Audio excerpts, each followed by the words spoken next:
Hello बच्चों, कैसे हैं आप सभी। आई होप आप सभी अच्छे होंगे, स्वस्थ होंगे और अपनी पढ़ाई को जारी रख पा रहे होंगे।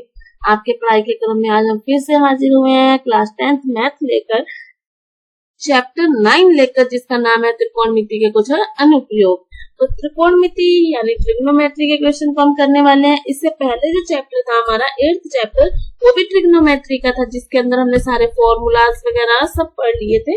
जिसने वो चैप्टर अच्छे से कर लिया वो 9th भी अच्छे से समझ लेगा। तो अगर आपने 8th नहीं समझा है तो मेरा कहना यह है कि पहले 8th चैप्टर को समझ लीजिए। वीडियो आपको प्लेलिस्ट में मिल जाएगी, टेंशन की कोई जरूरत नहीं है। चैनल पर नए हैं तो चैनल को सब्सक्राइब कीजिए, चैनल के प्लेलिस्ट में जाइए, वहां आपको सारी वीडियोस मिल जाएंगी, तो वहां जाकर अपनी तैयारी कर लीजिए।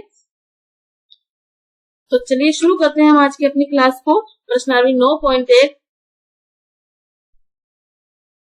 जिसका पहला प्रश्न स्क्रीन पर आपको दिखाई दे रहा है। ठीक है, प्रश्न बड़ा है, घबराने की जरूरत नहीं है। उत्तर लेकिन सबसे पहले अपने लाल कक्का याद कर लेते हैं। लाल कक्का याद है कि ये लाल कक्का क्या था? ये था साइन का फॉर्मूला, ये कोस का फॉर्मूला और ये टेन का। फिर नीचे से शुरू होता है कोट का, सेक का और कोसेक का। ये फॉर्मूला था। मतलब साइन का फॉर्मूला होता है लंब बटा करण, कोस का क्या होता है आधार बटा करण और टेन का होता है लंब बटा आधार। तो जो दो चीजें अपने को मिलेंगी ना, उन्हीं दो चीजों के आधार पर अपने को फॉर्मूला लगाना है कि साइन लगेगा कि कोस लगेगा कि टेन लगेगा। आगे बात समझिए। ओके, सर्कस का एक कलाकार 20 मीटर लंबी डोरी पर चढ़ रहा है। डायग्राम दे रखा है जो अच्छी तरह से तनी हुई है और भूमि पर सीधे लगे खंबा, ये खंबा है AB। ठीक है, यदि भूमि के साथ डोर द्वारा बनाया गया कोण 30 डिग्री है, 30 डिग्री कोण भी दिया हुआ है, तो खंबे की ऊंचाई ज्ञात कीजिए। तो देखो ये अपने को ऊंचाई ज्ञात करनी है ये। ठीक है, तो यहाँ पर एक तो कर्ण है और एक लंब है। क्या है? एक जहाँ पर दो कोण बनते हैं वो हमेशा आधार होता है। तो कोण एक ये रहा और एक ये रहा, तो ये तो हो गया आधार। लंब और कर्ण दो ही चीजों की बात हो रही है। तो लंब और कर्ण कौन से फॉर्मूले में है? साइन में है, कोस में है, टेन में है। साइन में है, सबको दिखाई दे रहा है। तो यहाँ पर अपने लिखेंगे साइन थीटा बराबर लंब बटा कर्ण। साइन थीटा, थीटा कितना डिग्री दिया हुआ है? 30 डिग्री। लंब अपने को निकालना है h और कर्ण कितना है अपने पास? 20। अब अपने को साइन 30 की वैल्यू पता होनी चाहिए। रूट टेबल आपको याद है, टेबल के अंदर हमने कहा था कि साइन की तो वैल्यू आप लोग याद कर लीजिए और बाकियों को हमने निकालना सीखा था। ठीक है, तो साइन 30 का क्या होता है? 1/2। क्या होती है वैल्यू? 1/2 बराबर h बटा 20। तो h की वैल्यू हमें निकालनी, तो भाग वाला कहाँ चला जाएगा? इधर बराबर के गुणा में। ठीक है, तो आ जाएगा h बराबर हमारे पास कितना आ जाएगा? 20/2, यानी कि h बराबर कितना आ गया हमारे पास? 10 मीटर। कितना आ गया? 10 मीटर। इस तरह से आपको इन क्वेश्चंस को करना है। बात समझ में आ रही है? हम सारे क्वेश्चन करेंगे धीरे धीरे, बिल्कुल समझ में आ जाएगी। पहले क्वेश्चन पे टेंशन लेने की जरूरत नहीं है। ओके, तो चलिए नेक्स्ट क्वेश्चन देखिए। हाँ, फॉर्मूले और वैल्यू आपको याद करनी पड़ेगी। वो टेबल आप पहले याद करेंगे, टेबल बनानी कैसी है वो आपको आनी चाहिए, और ये फॉर्मूला साइन कक्का वाले कौन सा लगेगा ये चीज आपको आनी चाहिए। ठीक है, चलिए नेक्स्ट क्वेश्चन देखते हैं। लेकिन उससे पहले वीडियो को लाइक कर लीजिए, चैनल को सब्सक्राइब कर लीजिए, बेल आइकन प्रेस कर लीजिए ताकि आने वाली वीडियो का नोटिफिकेशन आपको मिलता रहे। और एक जरूरी काम जो हम हमेशा आपको देते हैं और आपको करने के लिए कहते हैं और बच्चे करते भी हैं, कि आप अपना नाम और अपने जगह का नाम कमेंट बॉक्स में लिख के हमें बताइए, ताकि हमें ये पता चल सके कि आप कहाँ से बच्चे हमारे साथ जुड़कर अपनी तैयारी को मजबूत बनाकर अपना टारगेट प्राप्त करने की कोशिश कर रहे हैं। तो जल्दी से अपना नाम लिख दीजिए कमेंट बॉक्स में, फिर हम अपने सारे क्वेश्चन शुरू करें। जल्दी कीजिए। हो गया? तो चलिए नेक्स्ट क्वेश्चन। वीडियो लाइक तो कर दो। अरे हाँ, वीडियो लाइक करो पहले। लाइक का बटन ये अंगूठा दिखाई दे रहा है ना, इसे दबाओ दबाओ। हो गया? चलो चलो चलो, देखिए सेकंड क्वेश्चन देखिए। आंधी आने से एक पेड़ टूट जाता है, कोई पेड़ है ये लंबा सा। ठीक है, इस तरह से आंधी आएगी तो वो यहाँ से टूटकर ऐसे तो गिरेगा ना तिरछा। ठीक है, वो टूट के गिर गया और नीचे ये दूरी आ गई। ठीक है, कुछ ऐसा डायग्राम बने। अगर वो जमीन के साथ 30 डिग्री का कोण बनाता है, ठीक है ना, जमीन को छूने लगता है और 30 डिग्री का कोण बनाता है पेड़ के पाद बिंदु से, यानी कि जो नीचे का बिंदु है जहां पेड़ का शिखर जमीन को छूता है, यहाँ पर छू रहा है, 8 मीटर है। ये दूरी कितनी है? 8 मीटर। तो पेड़ की ऊंचाई ज्ञात करो। मतलब ये पूरी ज्ञात करनी है अपने को, पेड़ की ऊंचाई ज्ञात करनी है। ओके, पेड़ की ऊंचाई ज्ञात करनी है अपने को। चलिए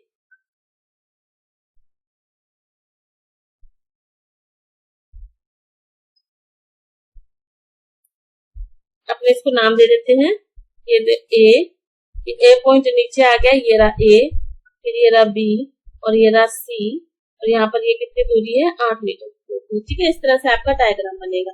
तो अपने को देखो क्या क्या दिया हुआ है, ये आधार दे रखा है, ये कोण दे रखा है ना। जहाँ पर दो कोण बनते हैं वो आधार होता है। आधार के साथ अपने या लंब ले लेते हैं या कर्ण ले लेते हैं। तो आधार के साथ लंब और कर्ण, आधार के साथ लंब और कर्ण, देखो ये तो कोस में आ रहा है और टेन में आ रहा है, किस में आ रहा है, कोस में आ रहा है और टेन में आ रहा है। तो ठीक है, तो सबसे पहले अपने फॉर्मूला लगाएंगे टेन थीटा। क्या लगाएंगे, टेन थीटा क्या होता है, लंब बटा आधार, ठीक है। टेन 30 यानी कि टेन 30 डिग्री, लंब अपने को नहीं पता कितनी है बीसी और आधार कितना है 8। टेन 30 का मान कितना होता है 1/√3 बराबर बीसी बटा 8। अपने को बीसी निकालना है, ये इधर चला जाएगा, तो बीसी बराबर आ गया हमारे पास 8/√3। एक बार इसको यही छोड़ दो। दूसरा फॉर्मूला क्या लग सकता है यहाँ पर, कोस 30 डिग्री। क्या लग सकता है, कोस 30 डिग्री, आधार बटा कर्ण, आधार बटा कर्ण। कोस 30 का मान कितना होता है, कोस 30 का मान हमारे पास होता है √3/2। आधार कितना है 8 और कर्ण कितना है AB, ठीक है। हमें नहीं पता ना कितना है, तो वज्र गुणा कर लेंगे अपने, तो AB बराबर आएगा 8 × 2/√3, ठीक है। 8 दूनी कितना हो गया 16, कितना हो गया 16/√3। अब कुल पेड़ तो देखो इससे मिलकर ही बनेगा ना, AB + BC से। ये बात समझ में आ रही है, पेड़ किससे मिलकर बनेगा, AB + BC से। AB + BC बराबर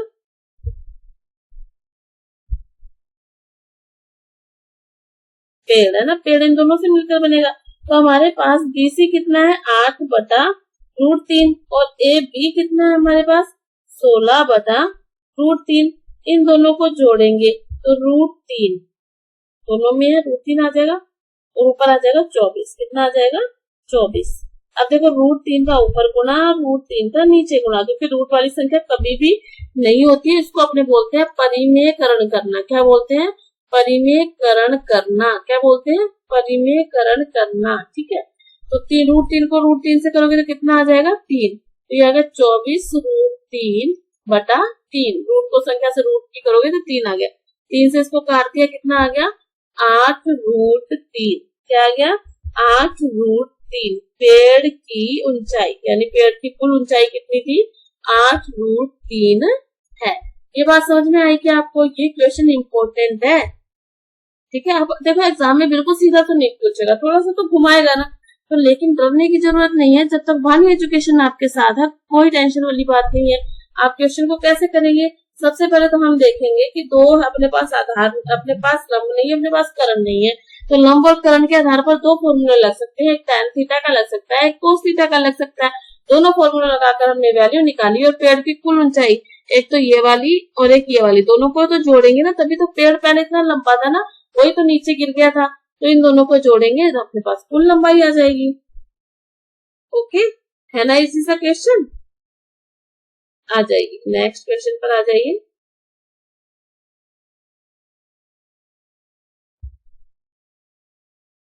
नेक्स्ट क्वेश्चन देखिए, एक क्वेश्चन थोड़े बड़े हैं पढ़ने में, लेकिन आंसर छोटे ही है ना, कोई दिक्कत नहीं। एक ठेकेदार बच्चों को खेलने के लिए पार्क में 2 फिसल पट्टी लगाना चाहती है। 5 वर्ष से कम उम्र बच्चों के लिए वह ऐसी फिसल पट्टी लगाना चाहती है जिसका शिखर 1.5 मीटर की ऊंचाई पर हो और 30 डिग्री का कोण हो।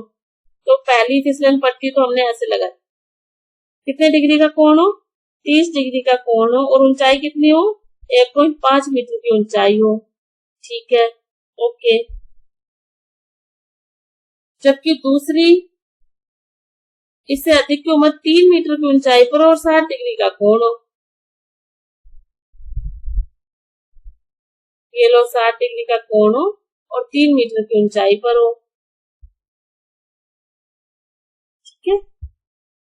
प्रत्येक फिसलन पट्टी की लंबाई क्या होगी, मतलब A,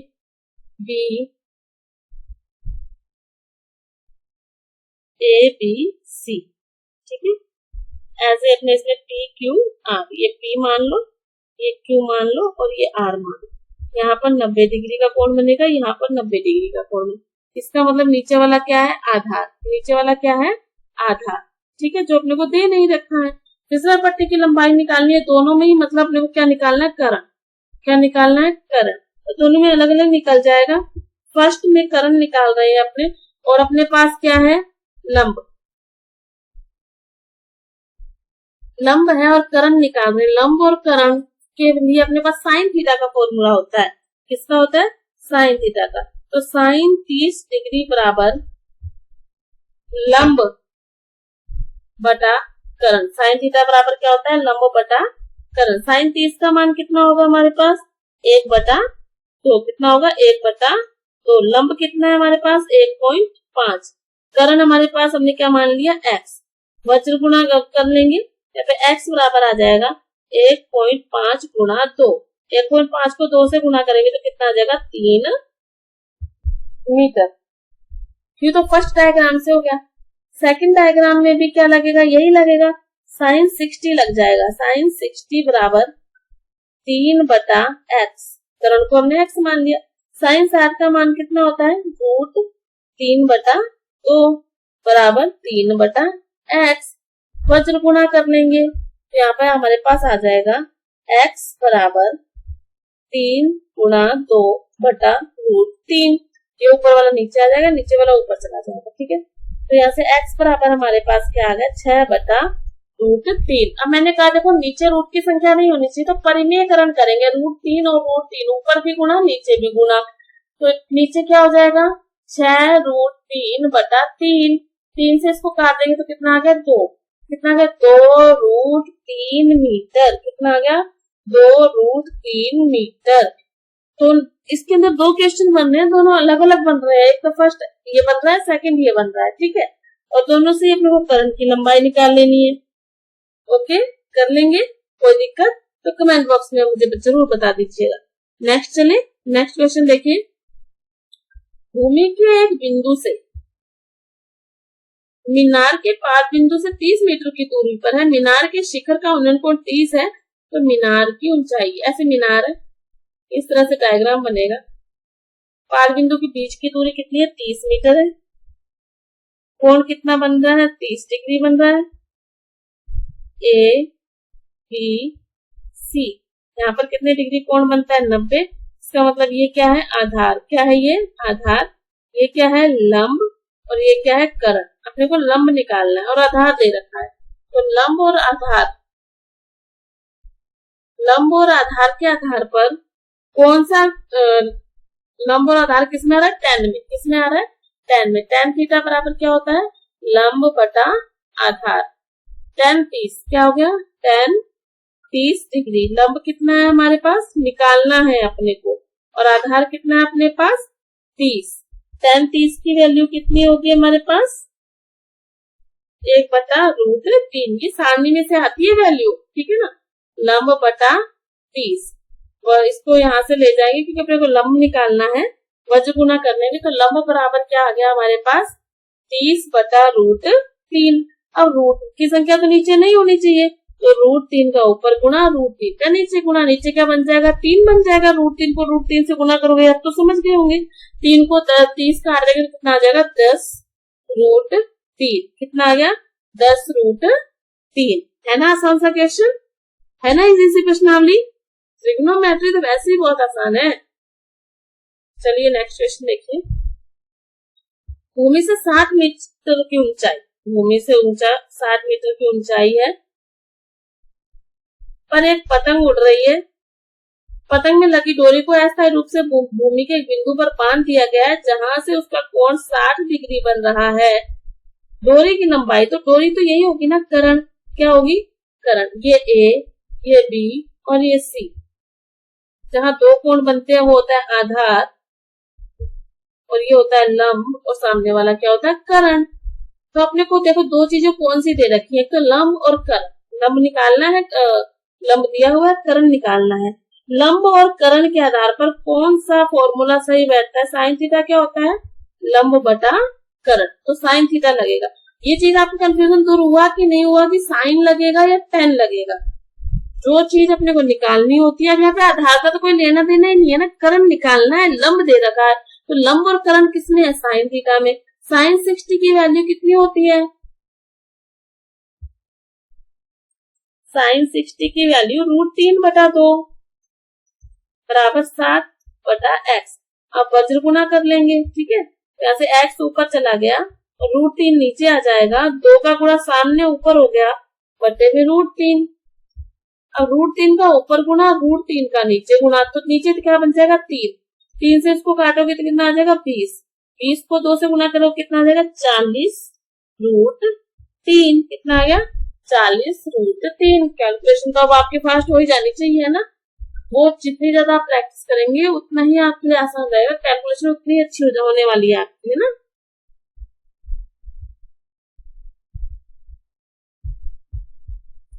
तो ये हमारे थे आज के 5 क्वेश्चन इस वीडियो के। नेक्स्ट क्वेश्चन आपको नेक्स्ट पार्ट में मिलेंगे, तब तक पढ़ते रहिए, खुश रहिए। वीडियो को लाइक कर लीजिए, चैनल को सब्सक्राइब कर लीजिए, बेल आइकन प्रेस कर लीजिए, और यदि कोई दिक्कत है तो कमेंट बॉक्स में लिख के बताइए। और हाँ, अभी तक आपने अपना काम किया कि नहीं, अपना नाम और जगह का नाम कमेंट बॉक्स में लिखा है नहीं, अरे तो लिख के जाइए, ये काम तो यही करके जाइए ना, बाकी काम बाद में कर लीजिएगा, है ना। कर दिया, ओके, तो मिलते हैं नेक्स्ट वीडियो में, तब तक पढ़ते रहिए, खुश रहिए, धन्यवाद।